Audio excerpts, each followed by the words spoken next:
SASCOC, whose coffers are dry, is desperate to implement the recommendations of the Zulman Commission and have its house in order.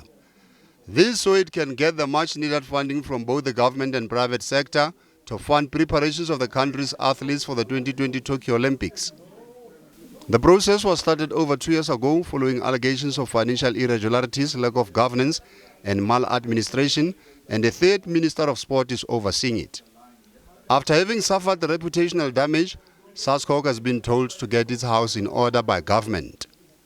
But up to now, not much has happened towards effecting needed changes, and the ministry met for the second time with the body to try and expedite the process.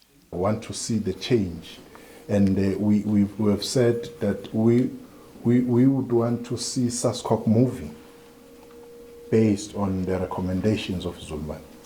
And there's an agreement that they will move and ensure that the processes are brought forward, as I said.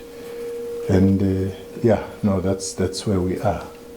The sooner we have change happening in the organization, the better for us as a brand, the better it is for us, for people to have confidence in us. And from our side, and the board members who attended this meeting and who also phoned in on the teleconference for this meeting, our commitment is clear. We are with the minister, and we are going to ensure that change is enforced within SASCOC. And it's been difficult for SASCOC to get funding with a dark cloud hanging over it. It's in its best interest and the country's athletes that SASCOC gets its house in order. We are always in a need for funding.